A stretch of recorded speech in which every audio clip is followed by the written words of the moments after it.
They're talking basketball. They're fucking dumb as shit. They don't know basketball, but they will make dumb ass jokes. Hello, everybody, and welcome to Pod Don't Lie with Sam and Stav. No, Sam, this week, that motherfucker's out. He's quitting. I'm sorry. It feels like, to our listeners out there, it feels like we're your divorced parents, and we keep making excuses why one isn't here, why one's not there. Sam's schedule is wild. We fucked up. But the good news is I got two stepdads for you this week that you're going to love. They got a great basketball podcast, Cookies Hoops. They just wrote a fucking book, The Joy of Basketball, which absolutely rocks cock. You're going to love it. You should fucking buy it. So everybody welcome our guests, Ben Detrick and Andrew Quo, everybody. How we doing, boys? Hey, man. Thanks for having us. Excited to be here. Yeah, Very totally excited to be here. Thank you. To be artisans at their craft. I love to see That's it. right. That's right. This is as good as it gets. Yeah. Really pinnacle of potting. It is funny because, Andrew, you're literally a really good art, like an actual visual artist, which your stuff's fucking sick, dude. And you can see it in the book. And I even looked up your, just like your art in general. It's awesome. So it must be funny to do actual, like, fine art and then also podcast. You're on both spectrums of art. You're like at the top of like what it should be, and then like right here playing in the mud in the sewer, where it's the most bullshit art form in the world. And for some reason, I don't know how the fuck it happened. It's the only one that makes any money now. It's like that's the only. So, Yeah, exactly. Yeah. Hopefully, my podcast will fund the art. Yeah. But thank you for that. And Totally.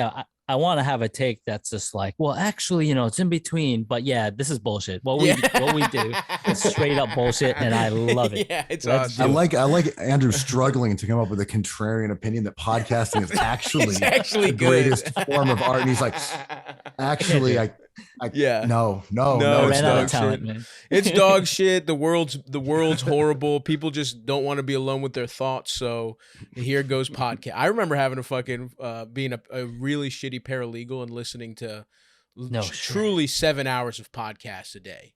Like just not even. Yeah. That's why these exist. So one time I listened to, no joke, like a hardcore history, and it was literally 6.5 hours. And I listened to the entire thing. And it's not like I'm in a warehouse. I was a paralegal. Like I should have been like reading things. Like there's no way I was doing my job at all. So that's what we're here to do. Did you keep like an earbud in and like pretend to nod at people while listening to like hardcore pods? Like how did you fake this? Well, see, so I realized this was in Baltimore. It was right before I wanted to move to New York. I was doing stand up, and it's like you want to move to the fucking New York, but I'm broke as shit, obviously. And so I had never had like a real job. And I was like, one of my friends was a paralegal, and I did okay. I was a poli-sci major. I did okay in school, so I could get like a paralegal job.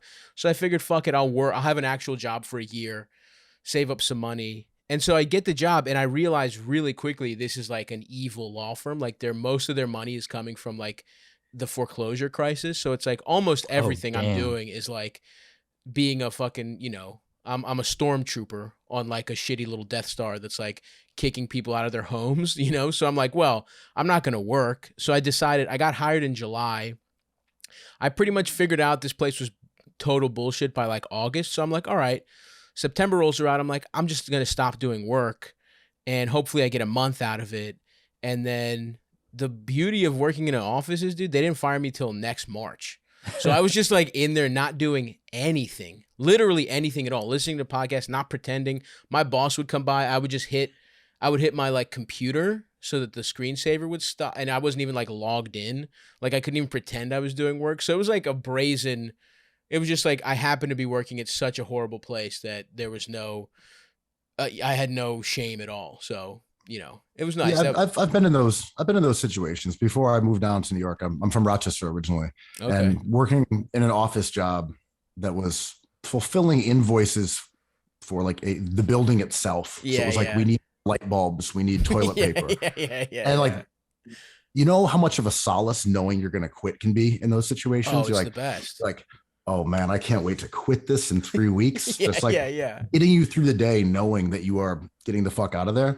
And I just remember filing everything incorrectly, knowing that by the time it was uncovered, my ineptitude and laziness could no longer be held against me. Yeah, dude, that's the fucking I've best. done that with the rest of my life, generally. Yeah, absolutely. It's like having a partner who you know is like cheating on you, and you're like, you know what? I'm just gonna do me and just like kind of like ride this out. Yeah. But like not even worry about getting like dumped or me having to dump the other person. I'm just gonna like kind of halfway pay attention, but listen to a lot of podcasts. What are you doing? The freedom of a cuck. Dude, there's a true freedom to being a non-sexual cuck, a platonic cuck. I want all the. It's like, look, I'm not thrilled about all the cock you're getting on the side, but I'm gonna I got Mark Maron going, and I'm using your health insurance for 2 more months. I'm going to the optometrist while I still can, before I hit you with these emails that I found between you and Jeff. I could swallow your passive aggressiveness, but I'm listening to this pod about someone stuffing body parts into a barrel.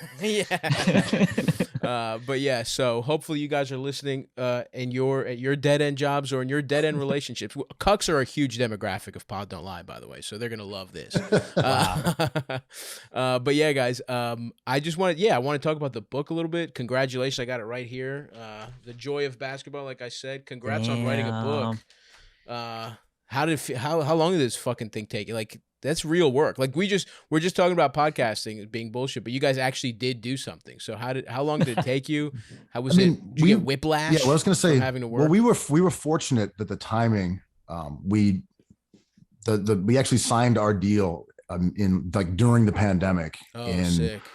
Like it was kind of in the works, but it really was like finalized and we started in earnest. I want to say May or something along those lines. Maybe it was April, whatever. Right. That was kind of how we dealt with that. Oh, wow.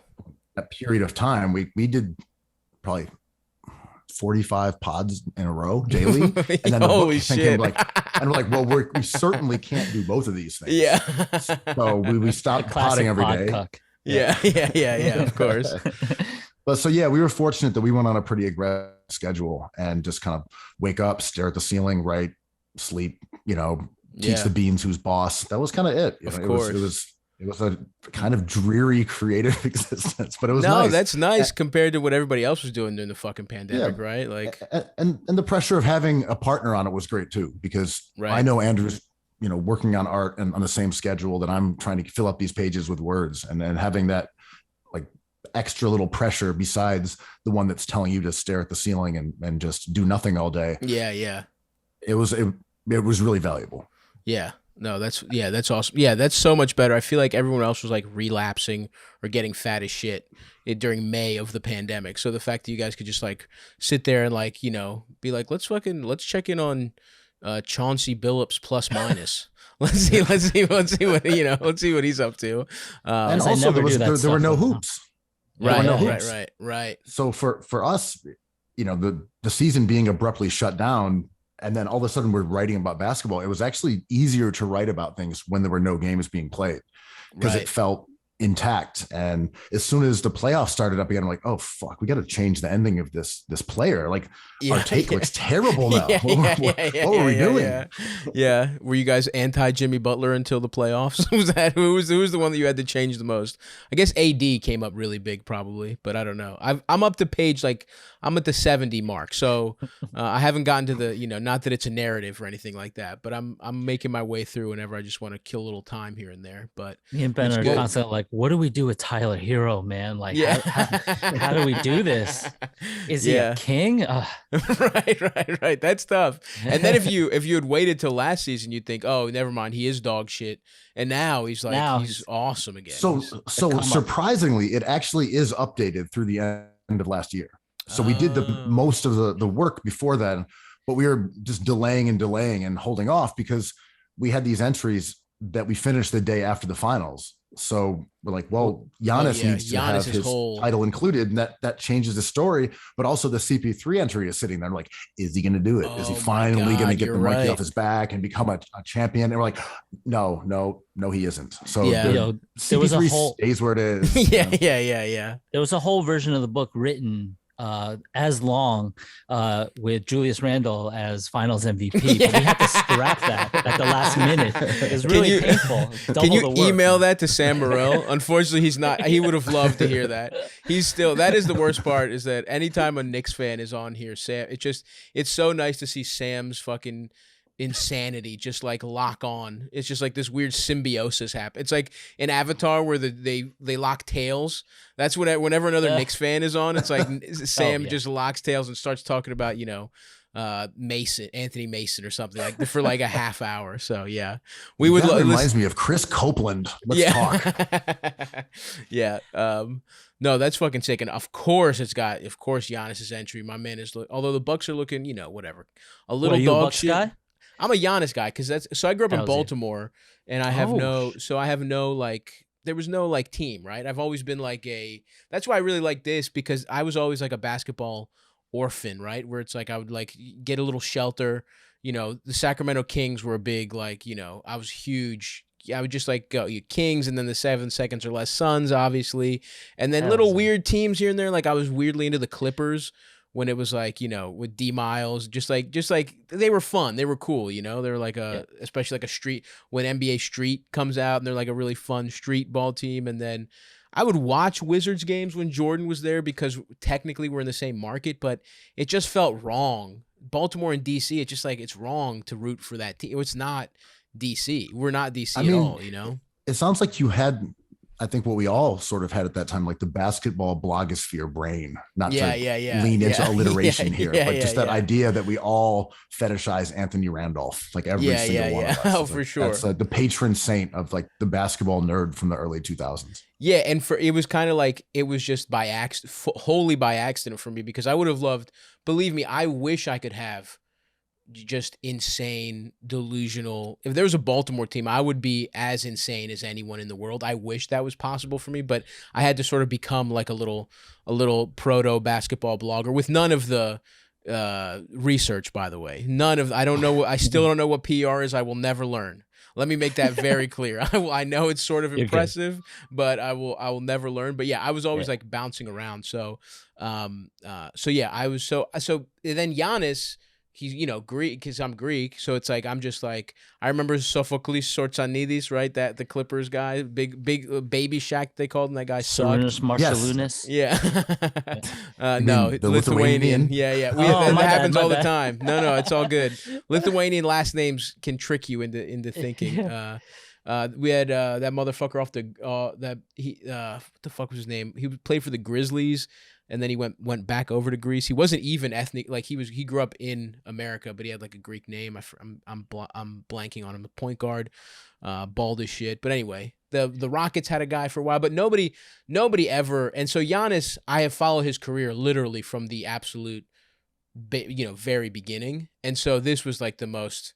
Him winning the championship was just like the fucking, the most cathartic thing. But Andrew, I am like, I'm sort of like now I feel like, I've been adopted into, it's like this weird thing where, I always root for Giannis first and foremost, but I live in New York. I don't ever want to leave here. So I've become sort of a Knicks fan. As long as there's no Baltimore team, that's sort of my default hometown team. But it is a weird, like, I feel like an adult stepchild of the team where it's like, I love it, but it's just, I don't have those roots that forces you to go into a fugue state and start talking about how like, it's going to be Fournier is the answer. Fournier really is. You're probably not going to be on like Side Talk New York anytime soon. Yeah, I would love to. I think I could, as a comedy performer, I think it would be like, I got to get into improv characters and just do just walk up there, kind of how I'm dressed. I was going to say look ridiculous, but just kind of how I'm dressed now.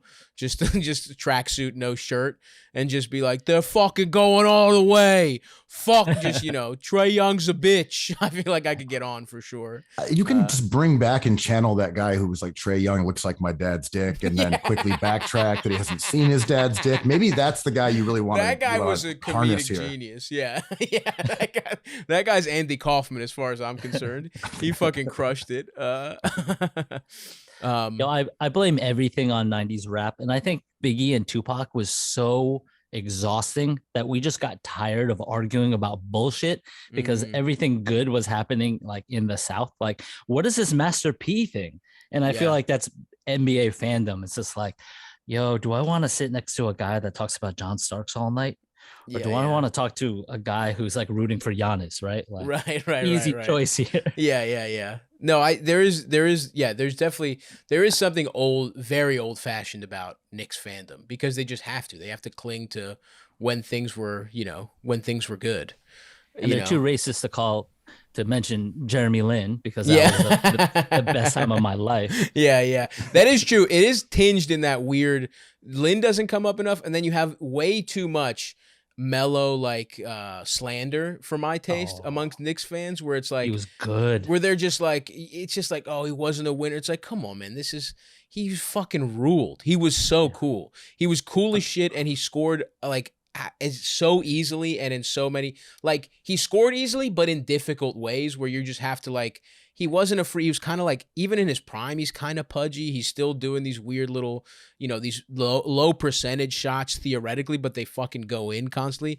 You could argue that if he had just gone as a free agent, yeah, then the Knicks like don't have to trade all those guys and maybe they are a better team, but whatever. You can't really blame him for wanting to get all his money when the Knicks just enabled him completely, but that doesn't stop what a fucking awesome, sick player he is for sure. I mean, I'm again from upstate and him winning a championship for Syracuse, that will cement him as beloved, for me for eternity. Yeah. What's kind of tragic, and we talk about this in the book a little bit, is that if he had gone to the Pistons and won a title as a rookie, unbelievable. Yeah. And then they're a powerhouse with Melo on that team. He's like Winnie McFucking win guy. The winner. Yes. Champion in college, NBA title. And this whole idea of Melo sort of being a stats first, selfish loser who wants to live in a city that has Fashion Week, that doesn't exist. All of a sudden he's the ultimate winner, and he becomes like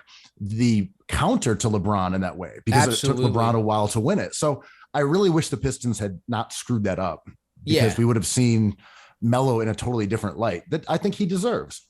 Yeah, that's such a beautiful point. I loved reading that because I did get to that part, and that is so fun. And Melo, again, Baltimore, because of Baltimore, it's like, and he semi claims Baltimore. I mean, he says he's from Brooklyn. He grew up in Baltimore. His thing is weird. He went to high school in Baltimore anyway, and so he's got that. So we were all rooting for that Syracuse team. I think I was in like 7th grade at the time, but he has a special place in my heart, and that is so true, because he also would have been exactly what that fucking team needed. Like to a T. There is no, I mean, maybe they wouldn't be like forward thinking enough to play him and like Tayshaun Prince at the same time. Like maybe they would have only played one of the, like, back then it's like you can only play one of those, Ben Wallace, Rasheed, and then either Melo or Tayshaun or whatever. But at the same time, it's just like he was, I mean, just those fucking, that team won games like 65 to fucking 59. So Melo, in that era, the Melo skill set was actually more valuable than was later on, because then it became guys who were like facilitator scorers, the LeBrons and the children of LeBron, whether that's Harden or Doncic or Jokic, those guys. But back then it really was get a bunch of dudes on the court, crowd the paint, and let someone go ISO. And that was when Melo was at his best. That was his unique skill set that he'd was rewarded less later on. He'd have two before, while everyone was still making the like LeBron is not a winner memes. Like there'd still be like impact font LaBitch, LaBitch James memes going on, while Melo is like, has maybe even a fucking finals MVP if he scores enough. And that, like, especially that horrible Spurs series where it was just like, that's like literally wiped from my memory. Like I only remembered it like after getting super into basketball more, probably in the last like 4 or 5 years. But like I watched every finals growing up, literally forgot about the Spurs Pistons finals because it was so dog shit. Like he probably could have won that series just himself. But we actually get into that we call that the dead ball era. And I know we're sticking with Antetokounmpo, which is an A, Anthony, which is an A. We're looking out for you here. I love it, dude. The part I read. This feels great. This feels like when you only read one thing. Yeah. Go ahead.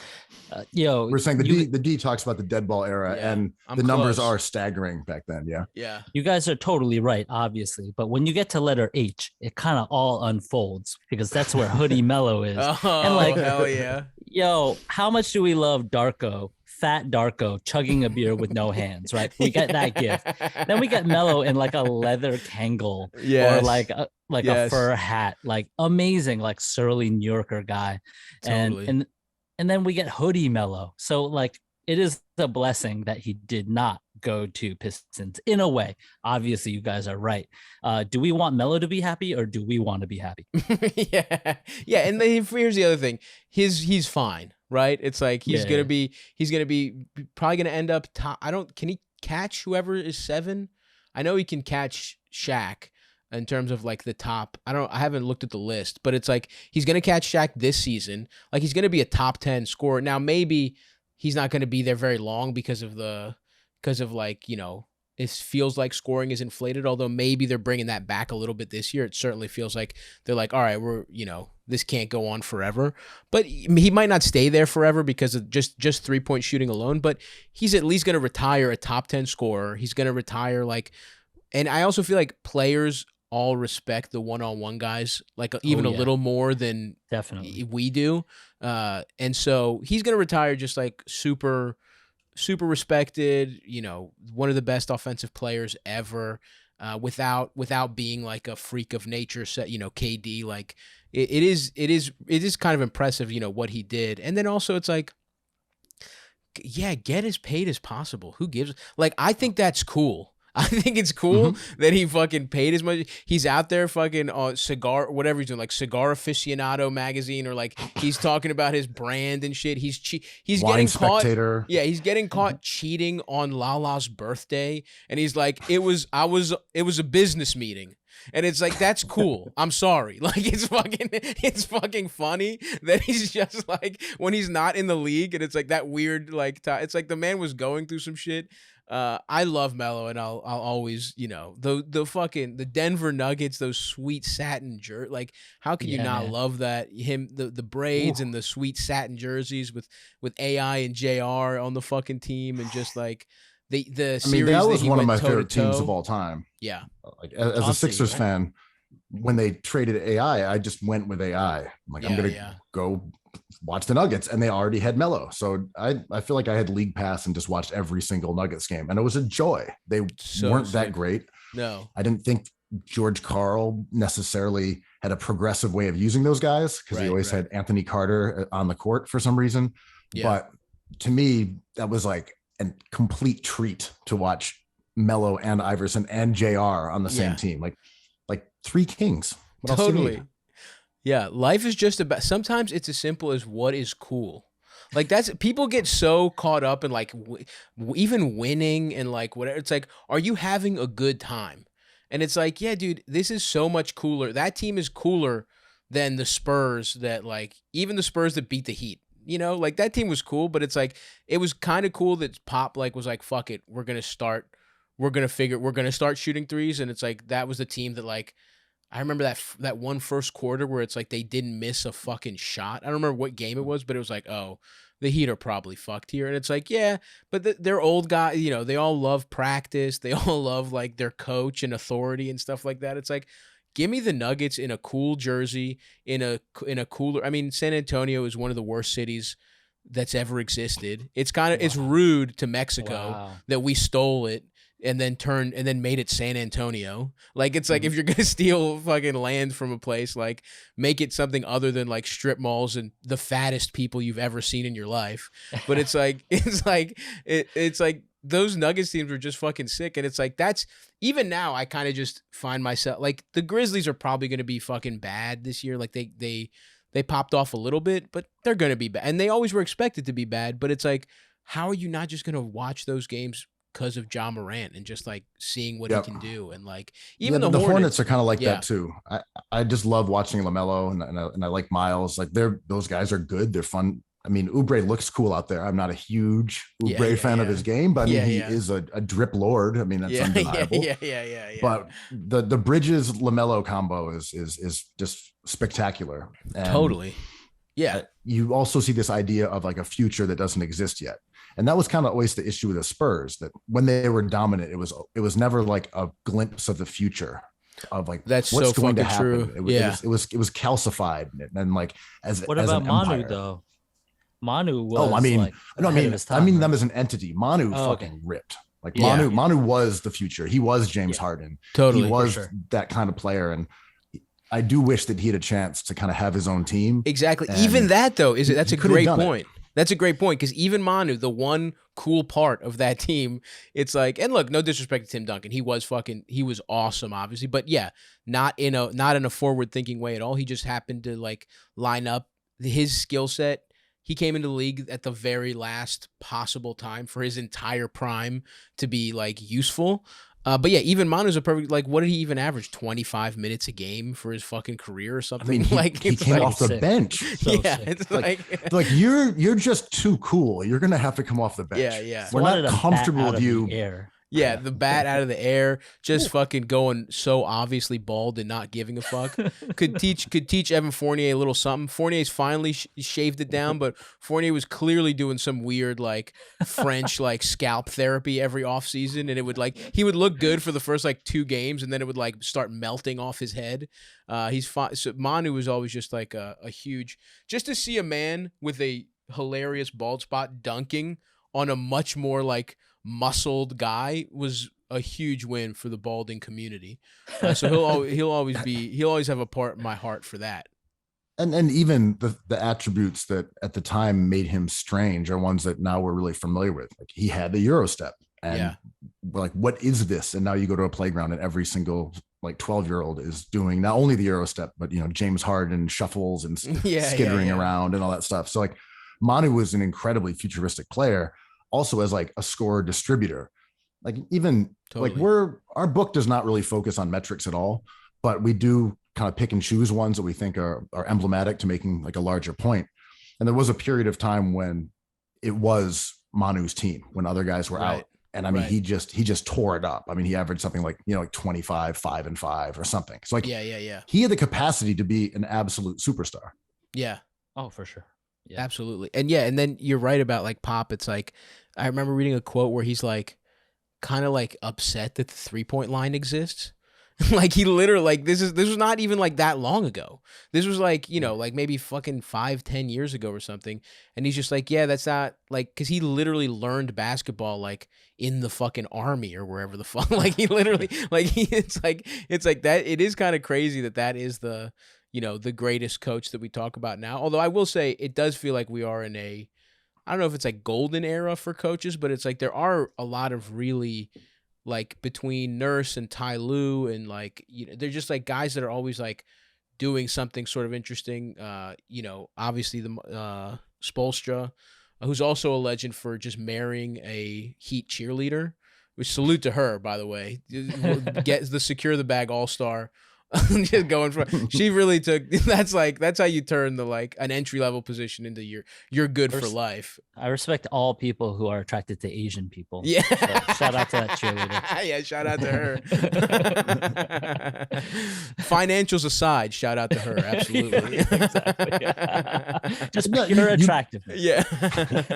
You make a good point. I think in the same way there are a lot less teams that are just straight up stupid anymore. Mm-hmm.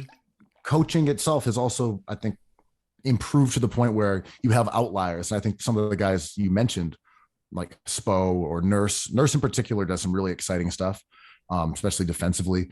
But most coaches are good. Like there are not too many just straight up lousy ass coaches in the NBA anymore. And I don't think you would have said that 5 years ago, and definitely not 10.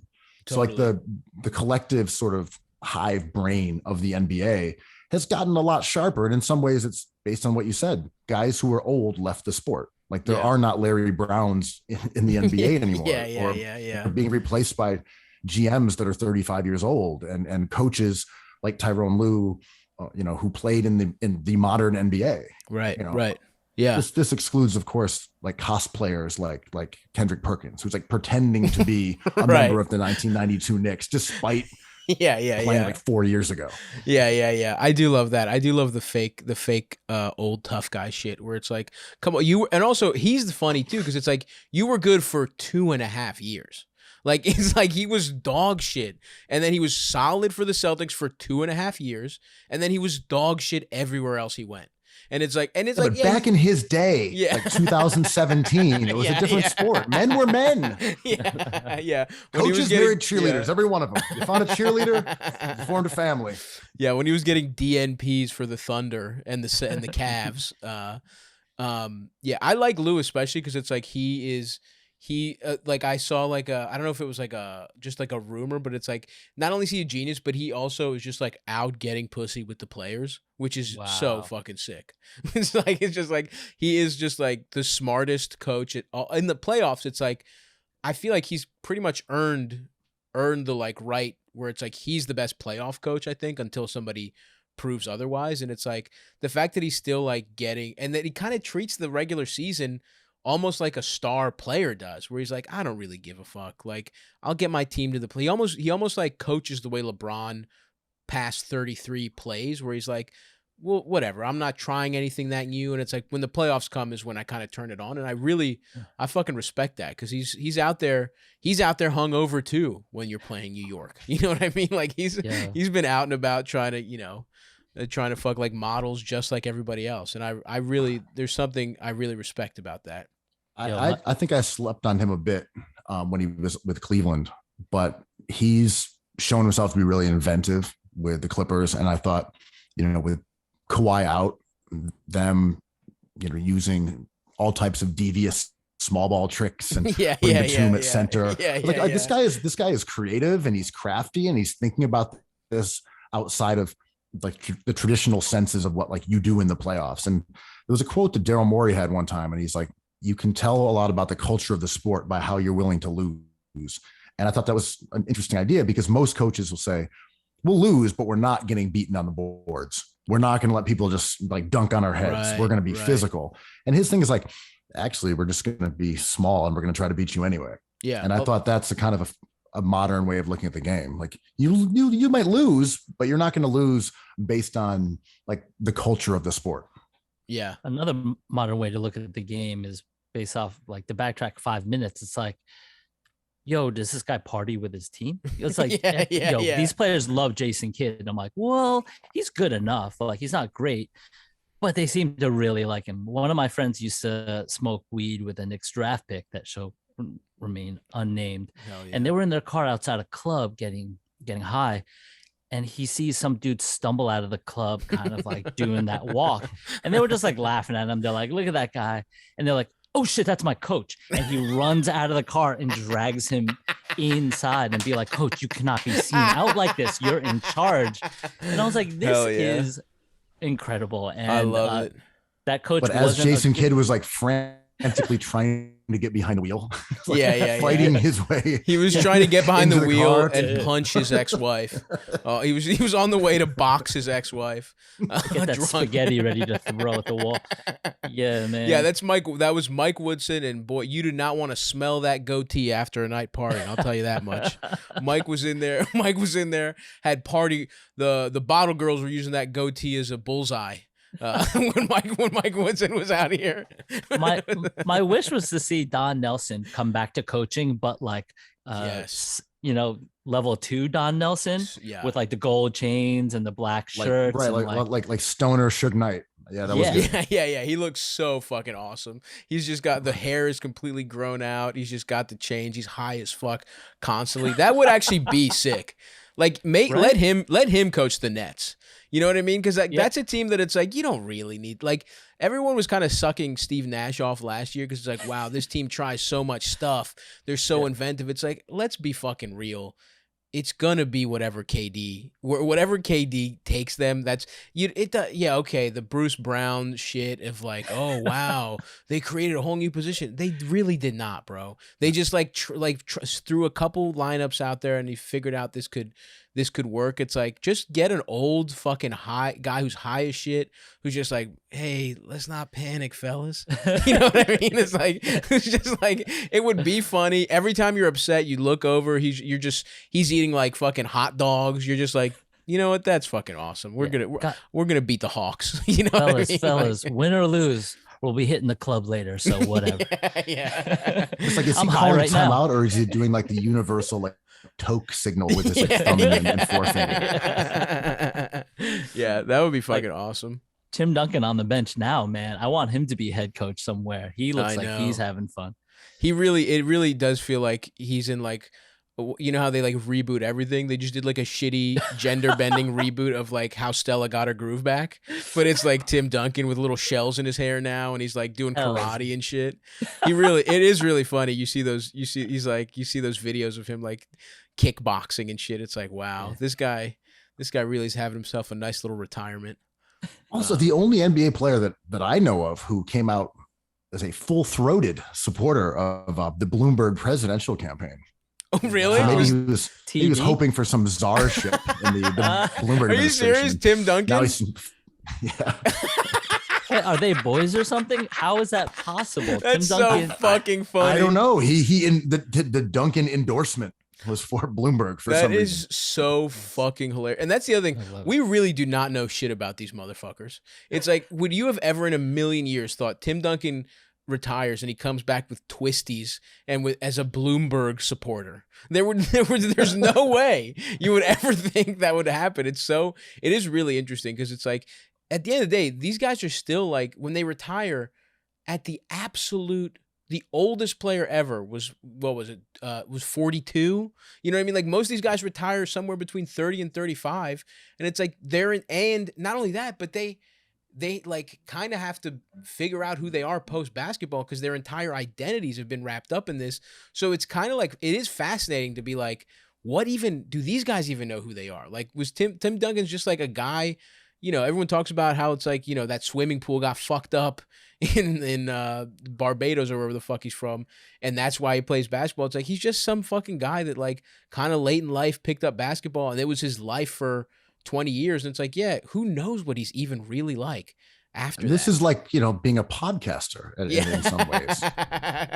No, we're trapped here forever. There's no retirement, unfortunately. We'll be fucking we'll be 70 years old being like, Lonzo Ball Jr. really fucking doesn't have his dad's zip on those passes. It's like, I just want to retire from potting and put some twisties into my hair and get behind Bloomberg too. Yeah. Oh, I would love that. I would sell out instantly. If Bloomberg fucking was like, here's $1 billion, I'd be like, yes, sir. Yeah. You've got my endorsement, sir. I'm to be bought. They didn't reach out with that like $1,000 for influencers or whatever the Bloomberg campaign was doing. I would have actually loved that. I would have loved to just make the most vulgar Bloomberg memes. Just get a henna tattoo of like Mike Bloomberg around my nuts and post that and be like, I thought this guy was a fitness influencer. Yeah. He is. Yeah, but no, it's been I am really enjoying this season. I don't know if you guys feel this way. It does feel kind of like as up in the air as any season has. Maybe like since like before the Heat or maybe that first year of the Heat, it's like it's annoying that it might break just right for the Warriors, which is like I don't know about your stance, but I am an avowed Warriors hater. It just feels it's nice to root against them. Although they are kind of sympathetic now as the like Clay coming, like it is annoying that they have a little sympathy of like getting the band back together. They've gone through some adversity type shit. But yeah, this season is pretty interesting to me because it's like I really don't fucking know. For the first time, I couldn't tell you who is going to be in the finals of each. Whereas the last like 10 years, it feels like you could always pick at least the best two teams from, each conference, it felt like. Yeah, I feel like in some ways we're post LeBron. I mean, he still exists. Mm-hmm. He's still a good player, but yeah, when LeBron was there, you knew he would be in that position of going to the finals because he did every single year for like a decade. Yeah. I mean, literally every year. Literally, for a decade. Yeah. And then you had to align these super teams to go against LeBron as well, which kind of led to the Warriors and then the KD version of the Warriors. So what you're saying is there was always LeBron and then some incredible team, whether the anti-LeBron. Yeah. Right. The Spurs, the Warriors who were aligned against him coming out of the West. This year, especially in the Eastern Conference, there's been kind of freakish things like Simmons sitting out, Kyrie in the vaccine. The Bucks have had some injuries. So three teams that were the first, second, and third seeds last season aren't really in the mix at the top of the division yet. Yeah, and the Hawks have been fucking dog shit too. Yeah, which is so like you're looking at, everyone are was the kind of thinking they were ascendant. Wizards? Yeah, The yeah, Wizards yeah, are yeah. Go to the finals, and But they're they're gonna like beat good. They're who? good in the like. It's like the most emblematic player of how good they are is the fuck is his name, Trez, right? It's like they're good the way Trez is good, where it's like, yeah, he's good in the regular season and it's like hustle and it's all this, but it's like, do you really believe the Wizards are getting out of maybe the first round depending on the matchup, but not the second round? I just can't. I don't see that. I'm sorry. It's like maybe they, there's a little bit of Wizards hate in my. Just still in my DNA, just because like I can hear it. Yeah. You're steeped in Wizards hate. Yeah. It is a DC thing, Baltimore DC thing. It just, I feel like it because as much as I don't watch football anymore, it's like a Ravens versus like Redskins thing growing up type of thing, and just also the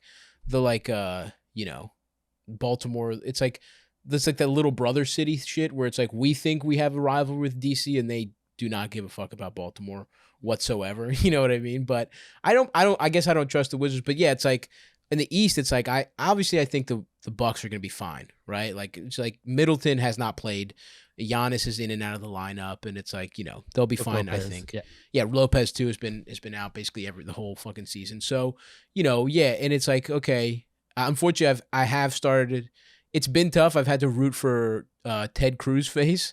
That motherfucker that's been painful because he's good. That's what's annoying. He's actually good, and he kind of was a smart pickup. I think the Bucks GM. I think he's kind of fucked a lot of things up, and kind of they did sort of championship did fall into their hands, and they absolutely should have re-signed PJ Tucker, but that's more the like dickhead owner type of thing. But yeah, dude, I don't know. I really don't know what's gonna fucking happen in the East and even the West. It's like it seems like it's good for the Warriors, but who even knows?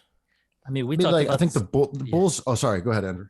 Well, just real quick, we talk about this a lot on our pod. It's like I don't even know if this is parody. I've settled on the idea. I used to try to figure out if this is like metrics kind of leveling things out.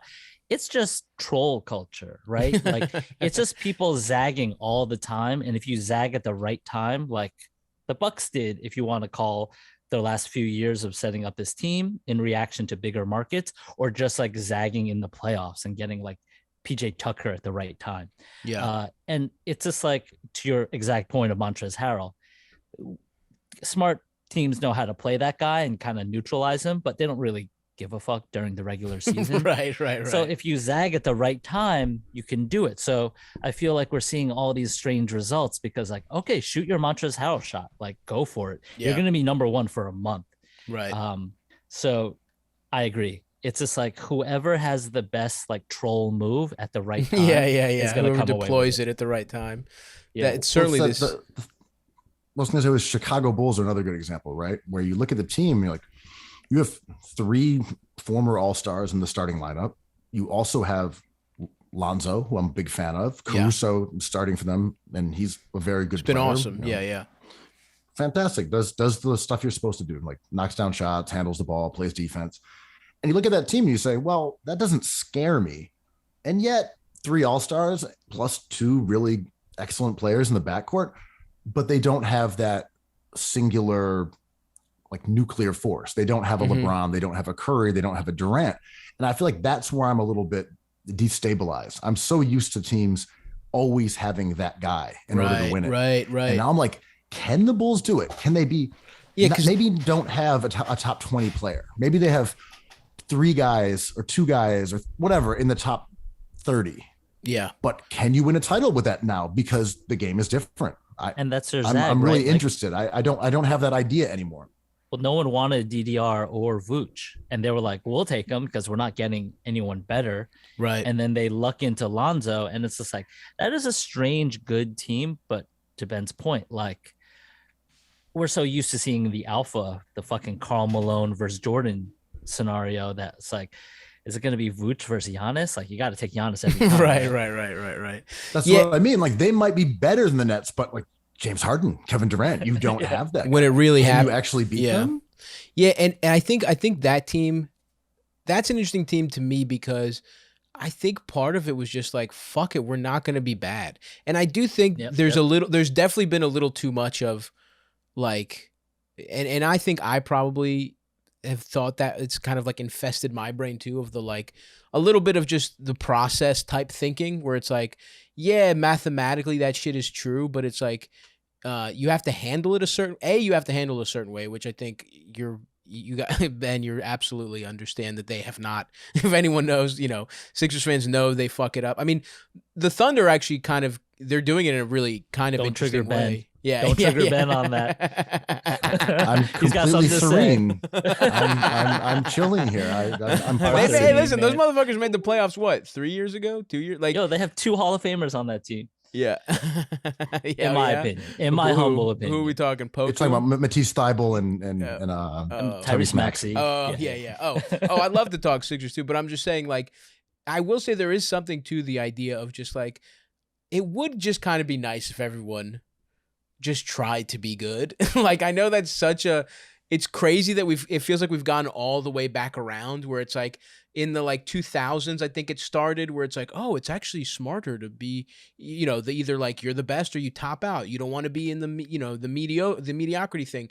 And I feel like we've almost gone all the way around now where it's like the Bulls and even the Wizards who we're talking about now. And it's like, they just kind of made moves where they're like, fuck it, we're just not going to be dog shit. And even the Knicks, actually. The Knicks are actually probably the first, because I was definitely of the mind, me and Sam had this big disagreement too, at the beginning of last year, where I was like, hopefully Julius, we can get a first-round pick the way we got a first-round pick from Marcus Morris, and then hopefully, we get another good draft pick, and like, fuck it, let's bottom out and do it. And it's like, I do think there's something to just being sort of good.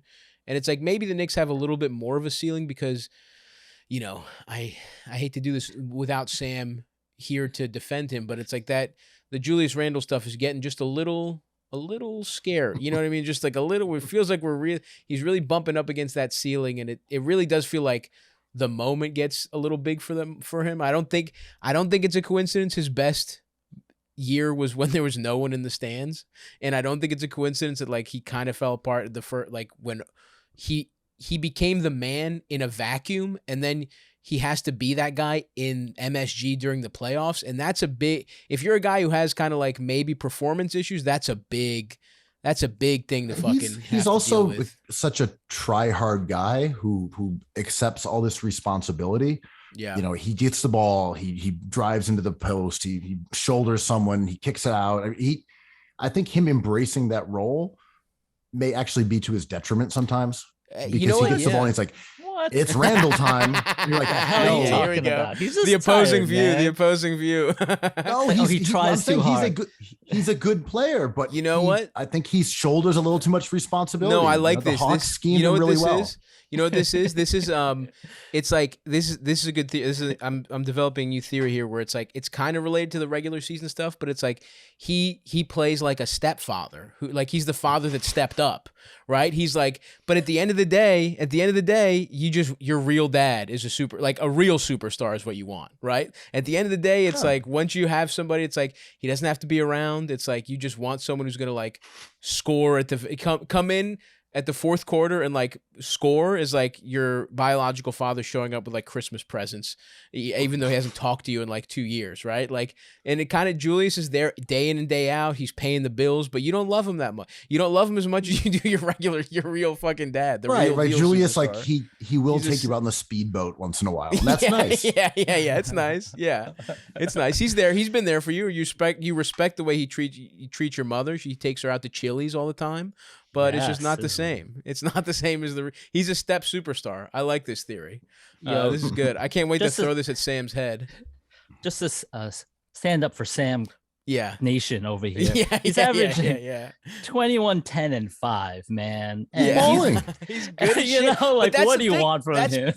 And that's fair too. It is a little bit of team construction because it's like we see how difficult it is. Like, that was even the knock on Giannis, right? Where it's like he can't do it when it really matters, and then he turns into like a fucking absolute supernova. And he also has Michael Jordan. He also, I mean, the best clinching finals performance of all time, but he also has like these insane physical gifts, and he's also relatively young, and he might still be improving. I know, which is crazy to say, but it's like that was a lot to expect of Giannis. I don't think you can expect that of somebody like Julius, and I think maybe they tried to lighten that burden with, Fournier and, taking the flyer on Kemba just to have a little more, because it's always hard to be a big that is your crunch time scorer. That's just hard. Even Embiid, it's like he does that sometimes. He'll go into like Embiid Kobe mode and fucking and do those like fadeaways and shit. And you know what? He's so good that it works sometimes, but you see how difficult that is for a big guy.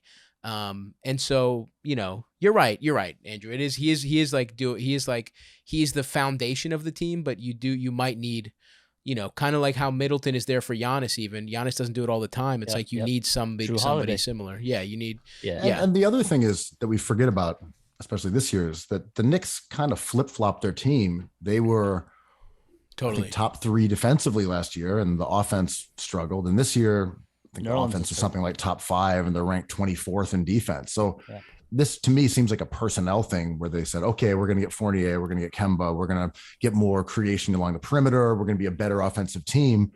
And then we see how that affects the other side of the ball. Yeah, where, for sure. Look, I think Thibs is a good coach, but we saw the exact same thing happen when he went from the Bulls to the Timberwolves.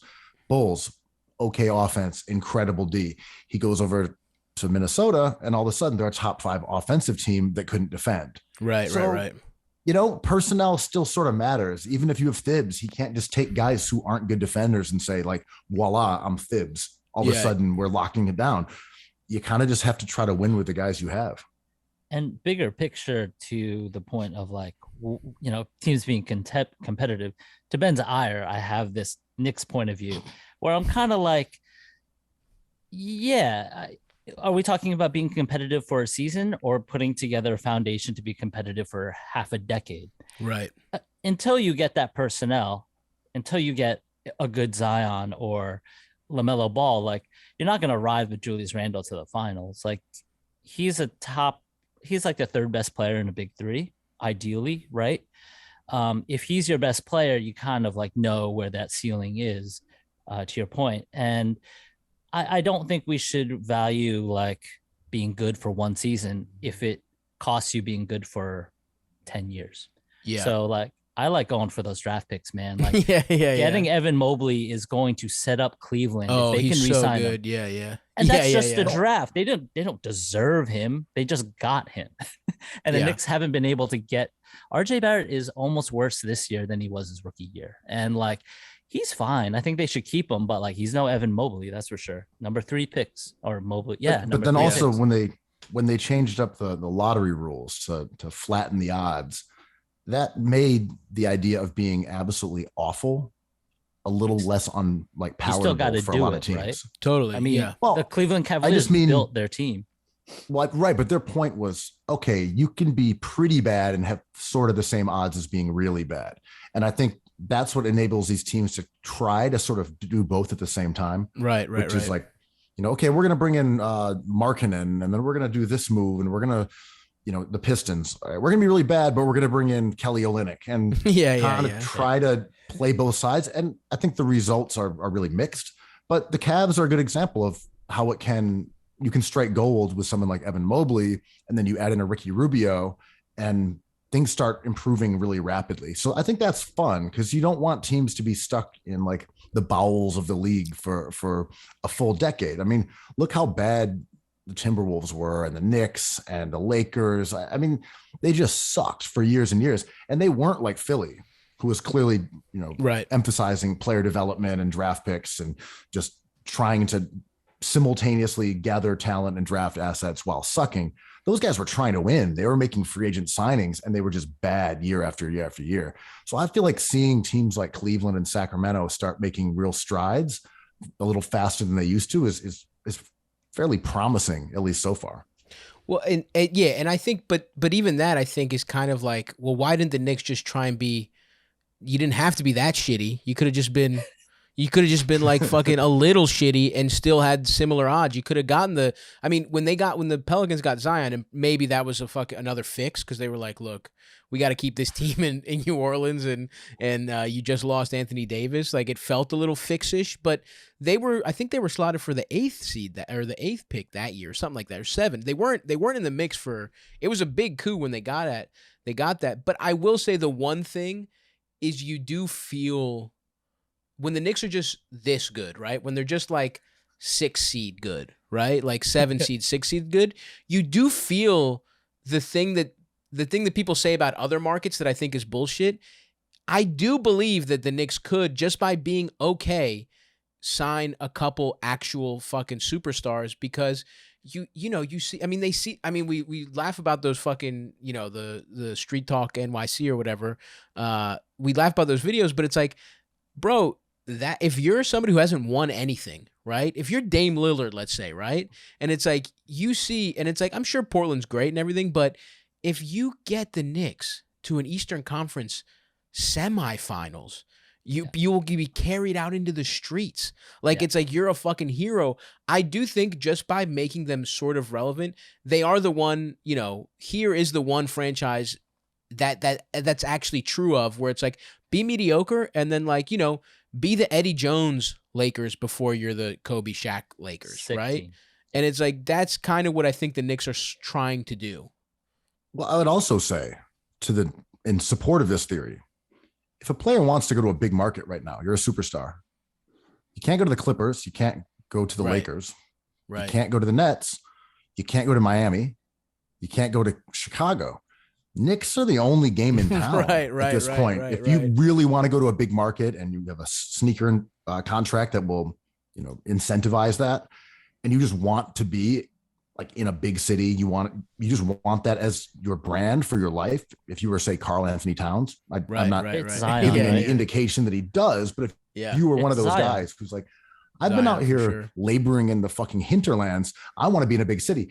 You got one choice. Coming to the Garden. That's it. There's no other options. Right. You're right. Because they're not even, those other teams can't even like move somebody. Like, they're locked the fuck in. Like, they can't even make fake cap room. Like, all those teams are locked into basically everything they got going on here. So that's a good point. I didn't even fucking think about it in the, like, the grand scheme of things. But whatever. It's still victorious in a war of attrition just by virtue of signing no free agents of any real merit. But then Zion's got that po' boy life just so the Pelicans get shook. And all these Knicks contracts are based off of his free agency. They're going to offer him a max deal, probably. Is he going to be the first rookie ever to turn that down? Now we're talking. There's a lot of shit going on. Now we're fucking talking. That's what I like to hear. Zion and RJ. And I like RJ a little more than you do, probably, Andrew, but he has not looked good this year. He's had a couple real serious stinkers this year. But he's better than this for sure. For sure. But yeah, it is it's interesting. And I do hope that it is kind of like, I do hope the Knicks can spin this into something. I mean, I do love Quickly. Even Obi has started to look like, I remember draft night texting Sam and being like, oh, holy shit, we're gonna get what's the Tyrese Halliburton. Tyrese Halliburton. I remember being like, whoa, he's available. He dropped us. I'm texting him and I'm like, Obi, I was like, what? Obi, are you fucking kidding me? And it was like, but still, it's like Obi is at least turning himself into like a super energy, super like second unit. Like, if he's your seventh man, fine. You know what I mean? And it's like, that's you want. You get like a 20% bonus if you just dunk on someone every now and then. Totally. And he's pretty good, but he does dunk on people every now and then. The oops are awesome. It's pretty good. The oops I are do like sick. watching that. I went to a couple games at MSG last year, and it was just like, he is, even when it was like super reduced capacity, a couple Obi dunks set the fucking place on fire. But anyway, I was on a group chat that was exactly the same as that, where I was watching. I was on Twitter seeing, Woj saying what was happening, but other people on the thread were watching it live, and you just saw this collective roar from everyone. Oh my God, we're getting Halliburton. We're getting Halliburton. And I'm there looking at Woj's tweet that's like, the Knicks have our laser pinpointed. Obi Toppin. I'm like, I'm gonna give him like another minute just to live this for this fantasy. Happiest minutes. Do you guys think a good Knicks team would like improve the city so much vibe wise, or like kind of rescue nightlife a little bit? Like, would the art scene do well? Like, I'm literally convinced. Yes. I keep agree. going. Yeah.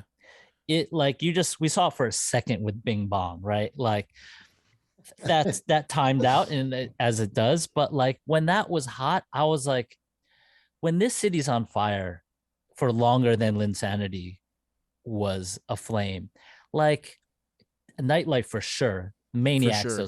those maniacs, the energy is out there. And then if the energy is out there and people are spending money, it's like restaurants, like artworks, like movies, whatever. Absolutely. Because this town loves the Knicks so much. Like, probably loves the Knicks more than any team. Like, I mean, even the Yankees, it's one thing, but it's like But it's baseball, right? It's baseball. It's fucking boring, and it's like it's also there are Mets fans.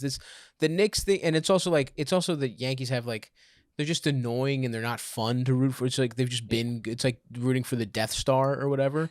Yeah. But it's like, but it is the team that it's like everyone loves, and also I feel like younger people love way more too. And it's like basketball is also the kind of thing that cool people don't pay attention to until you're winning. So it's like that's the kind. So many posers will hop on. Like so many influential posers will start going to MSG because it's like a cool thing to be at MSG when the Knicks are winning. Early on, I remember there was maybe, I don't know, second or third game of the year, and I was getting texts and looking at Instagram, and there was like 30 people I knew. It felt like we're at that game because it was just a thing to do. Totally, and that's awesome. It's the trickle down effect is what you're kind of talking about. It's not the Knicks fans who are there, mourning about the team being bad. It's the people who say this is a thing and I'm into it. It becomes a thing. Yeah, I mean, absolutely. Look, a cultural force.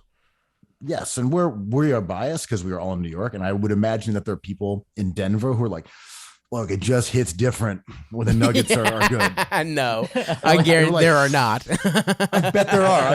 And we're like, shut up. But they're wrong. Like, get out of here. Denver's always the same. And New York is different when the Knicks are good. Yeah. But when Jokic is like, no, stop it. Nah, it takes Jokic. It'll take them being in the finals to have one like Jokic being in the finals and putting up and Jamal Murray scoring 50 is equal to one Obi Toppin windmill dunk in November. Like that's what they'll get like in terms of excitement. It's wild. I mean, I was hanging out with a buddy that I hadn't seen. It was his birthday, and I was like, let me take you out for dinner. And we went to get we like hung out. We went to get like a late KBBQ dinner, and it was like a Knicks game had just let out. I don't remember which game it was, but it was just like, and that's right by MSG, obviously, like K-Town is like right there, so it's not like oh, the Knicks, the Knicks have flooded every local, like it's right there, but still it was like insane how many people were just like having a night out, fucking drunk as shit. It was like, it's like 10 o'clock. It's not. It's like it was literally a Monday or a Tuesday, and they're kids too. They're young, like it was like college kids, drunk as fuck. They'd all like bought jerseys there, like they're clearly swept up in it. And this was like a win over like I don't remember who it was. It was just like a regular season, just win that was like solid. You know what I mean? Like it might have been the Cavs or something like that. And it was like just that. And I'm telling you, bro, it's like I do think it would pop off in a major way. I think you nailed it where it's that people who aren't that into basketball, who are cooler than the people who are into basketball, yes, are suddenly cooler than all of us into basketball. So we get the reflective glow of cooler people. Like, oh, you had that stupid basketball pod. I guess you're cooler than I thought. Yeah. We're not cool. I just went to a Knicks game. No. We've positioned ourselves to be cool, adjacent to cool people. Like we are the basketball people cool people know. You know what I mean? It's like they don't hang out with us, but it's like if they have a basketball question, they're aware of us. You know what I mean? It's like, it's like, but they're not just for a party. They're not inviting us. But if it's like, absolutely not. Yeah, but I had these courtside seats myself, and I asked this B-list celebrity if they would come with me. Yeah. That is pretty annoying though about being in New York. It's like I don't know if you guys feel this way. I have friends from like different cities who are like super fans of like different teams. And it's like, if you're from fucking Portland, you're from Cleveland, you're from you get to be, you're a comedy podcaster. You get, you have 40,000 Twitter followers. You get courtside tickets where it's like New York. It's like forget about it. It's like, you're like, I worked for the Knicks. Me and Sam had a show. Sam hosted a show and I wrote for it. and we worked for MSG for a year, and we got courtside tickets. We were employees. We got courtside tickets once, and they were dog shit. The Knicks weren't good. This was the Porzingis. This was like we were at the game where Porzingis blew out his knee. It was the last game he played. Oh, I was at that game too. Yeah. Really? Oh, fuck. Well, that was the one where it was against the Bucks. Oh wait, that was the one where Giannis jumped over Tim Hardaway Jr. And then Porzingis got hurt like 10 minutes later. Yeah. Yeah, and that was the worst. Not only. So we were there, and it's like, that's the annoying thing about doing comedy. It's like you have friends who do so much better than you and are like rich and connected. So it's like me and Sam are at, we get to go to like fucking James Dolan's little like executive club. So it's like, there's like crab cakes, there's sushi, there's steak and shit. Fat Joe and Remy Ma are just fucking hanging out. It's like, fucking Jerry Ferrara's up there. You know what I mean? It's just like, literally we rode the elevator with Jesse Jackson. Like Jesse Jackson's there talking to Dolan, which is a hilarious two guys that I would have never guessed are friends, but that's anyway. And Michael Che, who gets fucking courtside tickets maybe whenever he wants them. Yep. We're like, hey man, come on, let's get back. Like, and he's like, come on, man, I'm eating my crab cakes. And we're like, okay, fine. And we're just like tapping our feet and shit. Fucking Che takes forever to finish his meal. And we were sitting literally in front of the basket where he jumped over THT, missed the dunk. I was walking to my seat, and it was like, I hear as I'm coming out of the elevator. It's like my favorite player has just done maybe his best highlight of his entire life. I am sitting courtside, and I don't get to fucking see it because a guy I know on SNL wanted to finish his crab cakes, and it's one of the worst. It's literally, I will never recover from that moment my entire life. From my understanding, there's like a secret exit from courtside to get up to that room, and like McEnroe always beats everybody because he uses this alternate route. We didn't get the secret exit. I'll tell you that. You guys haven't used the secret exit? I've used the secret. Come on. Damn. I've never used the secret. I want to feel like a chump. Yeah. I've never used it, unfortunately. I don't see myself getting into that executives club anytime soon again. But hey, I saw Michael Rappaport out with the commoners, the scrum, before a game waiting to get in. And he was dumbfounded. He was like, I don't want to do this. I usually have better access than this. And his friend's like, I was in higher learning. I just rewatched True Romance. He crushed it in that. He was great in True Romance. Stacked cast. Yeah, I think Rappaport has suffered from just being realistic about James Dolan. So it's like when you're a celebrity that just says James Dolan sucks, it's like, forget it. You lose. He might not even be allowed in the building. He might get the fucking Oakley treatment as far as he might have already gotten it. Yo, we had Duchovny on the pod and hell yeah. Fox Mulder, and he wouldn't say shit because he was like, this is a business decision. I want to get those tickets again, man. He's like, the Knicks are great. Yeah, he's like, listen, you want to talk to me about how I'm addicted to pussy? We can talk about that all day. But I'm not saying shit about them overpaying, James Jones. Love Andrea Bargnani. He's my guy. That was a smart pickup. The guy was. Draft picks never work out. Never work out. You might as well throw him out. Anytime the Knicks traded with Masai, forget about it. No matter what franchise he was with, he's always going to fleece you. But I do. Thanks, guys, for being on. Before we go, we got Ben. I'm sorry, we got to talk Sixers at least for a little bit here. Yeah. At least we got to get. We got. What are you interested in about the Sixers? Dude, is there any Sixers story that you would find compelling? A couple things. I mean, I got to say, I'm really enjoying watching this incarnation of the team because it's like they're fucking scrappy as shit. It's like Tyrese Maxey. I love watching. He literally. Everyone was kind of like.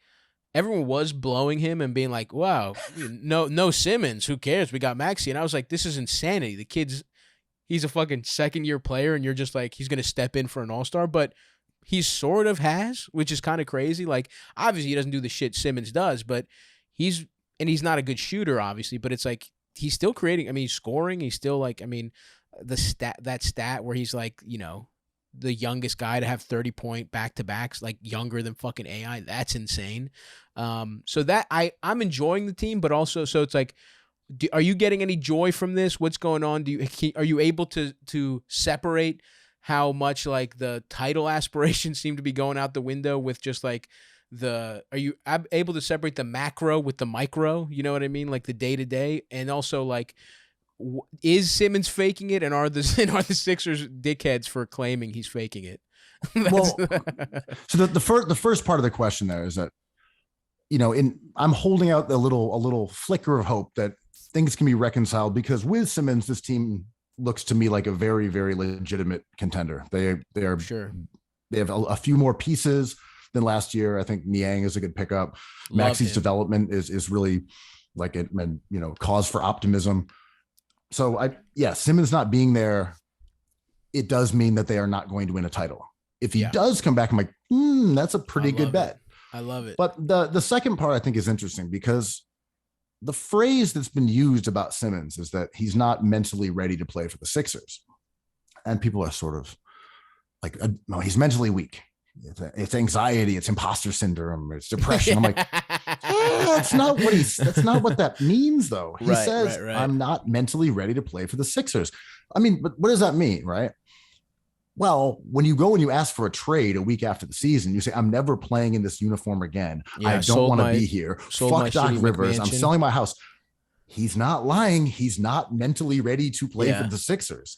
It doesn't mean that he's some trembling, like little mentally frail guy. It might be the opposite. He's saying, I'm not ready to play for the Sixers. You will know I'm ready to play for the Sixers when I concede and put on the uniform and go out and play, at which point I will be mentally ready. But as long as you are trying to force a trade and compel ownership and the fan base and use a scorched earth campaign to get the fuck out of Dodge, at that point, he is still mentally unready to join the Philadelphia 76ers. So I think the mental illness element is kind of, it's hard to say, because if you hate your job so much that you will go to the ends of the earth to avoid going back in there, you hate your boss, you don't like your coworkers, you are so viscerally disgusted by the idea of going back into that office. And you're like, I won't fucking do it. Well, that is a headspace. That is a mental state of being. So I don't think he's actually mentally ill, but he clearly does not want to play for the Sixers and has not decided that he's lost. But he wants all his money. But that's the other thing. It's like, that's fair. So if what you're talking about is true, then that's totally true. He is not mentally ready. But it's like, all right, motherfucker, then you don't get to get paid then. You know what I mean? Like that is the flip side of it. That would be the way to compel him to get back and play, for sure. Yeah. So that I mean, that's true. That's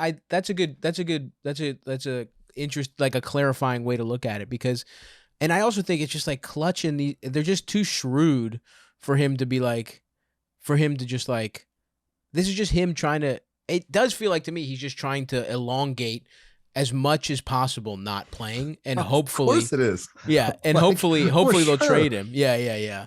So he's it's like, look, I'm never playing for you again. I would demand to be traded. And he's like, what else we got? Like he's using every tool at his disposal.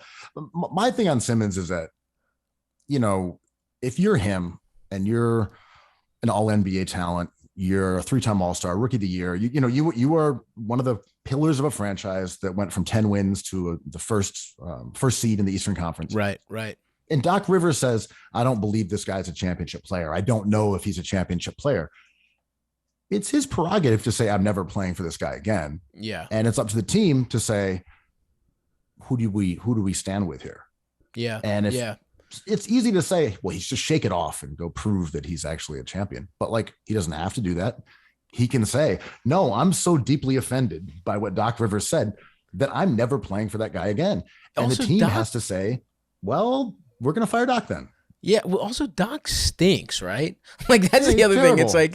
It's like, this has to be such, because this is more than anything a personality failure. Like, the whole job of coach, really, at this point, yes, I mean, we were just talking about Ty Lue earlier and all this kind of these inventive coaches. It's like Doc never has been that guy. The way he's gotten paid, in theory, is like all the fucking Ubuntu shit and all the fucking all the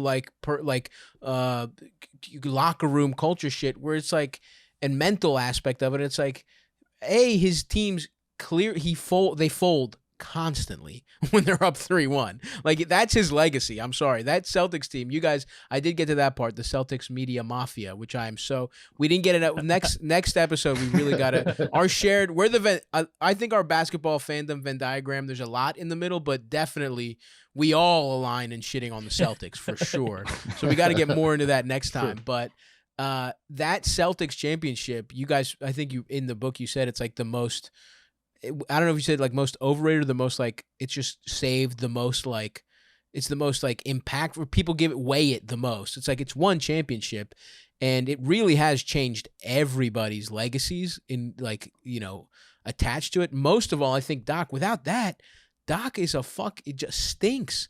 Doc is fucking dog shit if he doesn't have that championship. I mean, I think it's pretty clear that if the Sixers let Doc go, he wouldn't get another NBA job. And look, Doc is someone that I respect. I don't know that. I don't know. The Knicks would. No, I'm saying I respect him as someone who's been in the league. He was a good player. He's won a championship. Cool. I just mean, yeah, you know, the guy has carved out like a great resume with obvious flaws within it. Yeah, but yeah. I totally respect Doc for his contributions to the sport. For sure. But if the Sixers were like, hey, didn't love the way you coached against the Hawks, Brett Brown wins that 99 out of 100 times. And, oh, damn. You know, we're going to Brett Brown. We brought Brett Brown back in here. It's not even a replacement coach.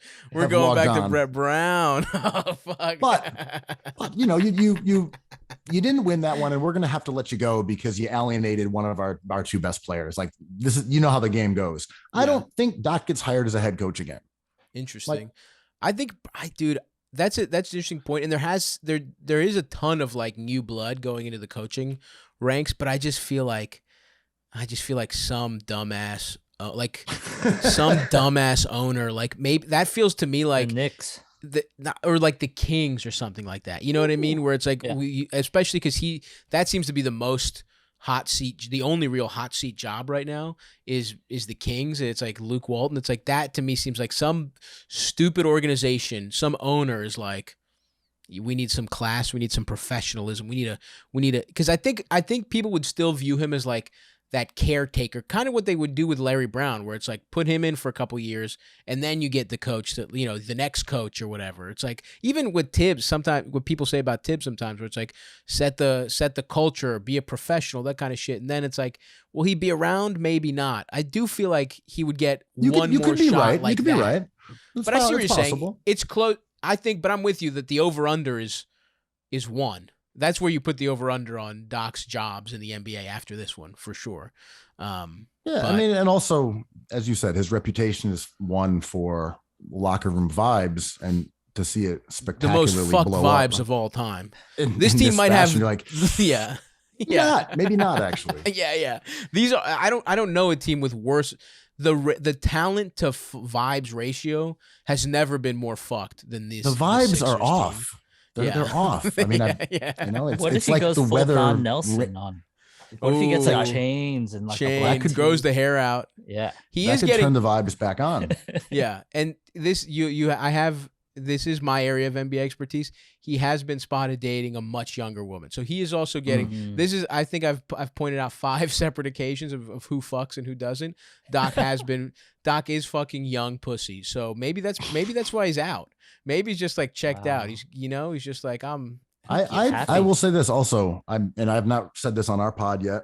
I heard a rumor that he was interested in a coaching vacancy in the college ranks last off season. And that's nice. It was kind of perfect for him.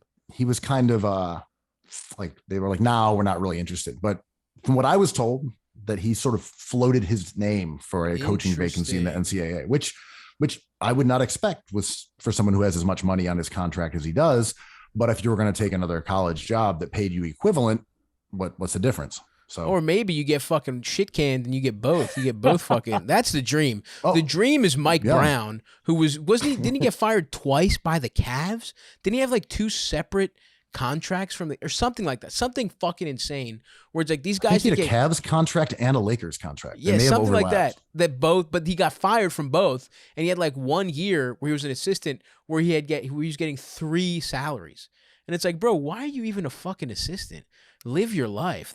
But you know, that would be the dream. I could see Doc Rivers getting shit canned, having 2 years on his deal, and then being like, some mid-major coach that barely has to fucking try. That would be sick. Also, Daryl Morey and the Sixers CEO, who came from the Rockets recently this season, they're still getting paid by the Rockets. That was part of the stipulation when the team sold. Wow, holy shit. That's fucking wild. Yeah, I mean, the Sixers are so fucked. And this goes back to what happens when you have fucking hedge fund guys owning a franchise. Anytime a hedge fund guy is involved, it's fucked up. Yeah, I mean, the Bucks got lucky, but it's like they got lucky because they got Giannis, but it's like the second they're allowed to be hedge fund guys, we're letting go of PJ Tucker. And it's like I think the Sixers have that. There's a big problem there where it's like either go all in or go all out. And it's like we didn't have time to talk about it this episode, but I mean, with all the Colangelo shit, where it's like they went from one extreme to the other, from the process to like the stodgiest, old fashionedest fucking NBA thinking there was. And I do have to say before we go, guys, Ben, I will, because that's the first I heard about you guys from, especially that when you got that Grantland shit and then all that stuff. With the burner, the Colangelo burners, you broke that story. Right. Yeah, it was actually it was the Ringer, but yes. The Ringer. I'm sorry. What did I say? Same. I say Grantland. Yeah. But the Ringer. I The get Ringer. Yeah. I will say I was disappointed when I saw what you looked like because I thought for sure you were a fat guy with your voice. I thought you were fat as shit. That would have been your cool. voice. That would have been for some reason. I don't know why. I imagine think of the Bee Gees but fat.